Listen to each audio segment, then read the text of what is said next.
warahmatullahi wabarakatuh. Perkenalkan, nama saya Siti Khalda Wagola. Saya mahasiswa berasal dari Institut Agama Islam Negeri IAIN Ambon, Fakultas Ilmu Tarbiyah dan Keguruan, jurusan Pendidikan Guru Madrasah Ibtidaiyah semester 2 kelas A. Saya akan menjelaskan mengenai kata dan frasa, apa itu kata dan apa itu frasa. Dalam studi linguistik atau lingua bahasa, perbincangan ihwal kalimat lazimnya tidak langsung dimulai dari kalimat itu sendiri. Alasannya, ilmu tata kalimat bermula dari tataran kata. Kata dalam bahasa Indonesia yang jumlahnya luar biasa banyak. Kelas kata adalah golongan kata dalam satuan bahasa berdasarkan kategori bentuk, fungsi, dan makna dalam sistem gramatika. Untuk menyusun kalimat yang baik dan benar dengan berdasarkan pola-pola kalimat baku, pemakaian bahasa haruslah mengenal jenis dan fungsi kelas kata terlebih dahulu agar tidak terjadi kesalahan. Fungsi kelas kata. Kelas kata mempunyai beberapa fungsi penting dalam menyusun kalimat. Di antaranya melambangkan pemikiran atau gagasan yang semula hanya berupa gagasan yang bersifat abstrak, lalu bisa menjadi konkret karena adanya kelas kata. Kemudian kelas kata juga berfungsi untuk membentuk macam-macam struktur kalimat serta memperjelas makna gagasan. Selain itu, kelas kata juga berfungsi sebagai pembentuk satuan makna sebuah frasa, klausa, atau kalimat. Selanjutnya, kelas kata juga berperan untuk membentuk gaya pengungkapan sehingga menghasilkan karangan yang dapat dipahami dan dinikmati oleh orang lain. Mengungkapkan berbagai jenis ekspresi antara lain berita, perintah, penjelasan, argumentasi, pidato, dan diskusi. Tentunya kelas kata juga berfungsi untuk mengungkapkan berbagai sikap, misalnya setuju, menolak, dan menerima. Frasa.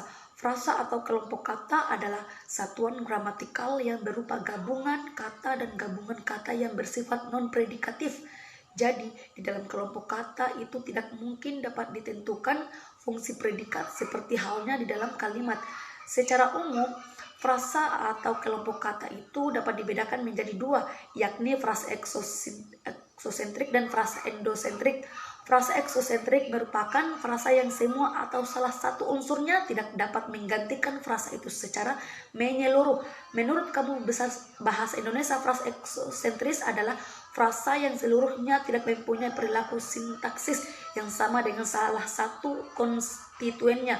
Frasa itu terdiri atas beberapa jenis, yaitu frasa eksosentrik direktif yang merupakan gabungan dari kata depan dan kata benda. Contohnya yaitu ke Bandung, ke Surabaya, di Pamengkasa, di pasar. Frasa eksosentris non-direktif yang merupakan gabungan antara nominal dan kata-kata tertentu seperti si, sang, para. Contohnya yaitu sang bangau, para hadirin, para jemaah. Frasa eksosentris konektif yang satu ini adalah hasil gabungan kata kerja, kata sifat, kata benda dengan kata lekas segera, saat, akan, hendak, dan lain-lain. Misalnya lekas sembuh, segera pindah, akan dirobohkan, dan masih banyak contoh lainnya. Frasa endosentris adalah frasa yang unsur-unsurnya mempunyai distribusi atau posisi letak yang sama dengan unsur lama di dalam frasa.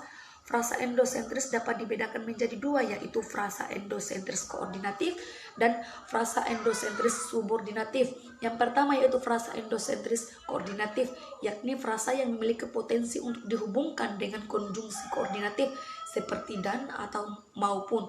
Contohnya yaitu frasa seperti ini dapat dijumpai pada bapak atau ibu, tua atau muda, atau siang malam, siang dan atau malam.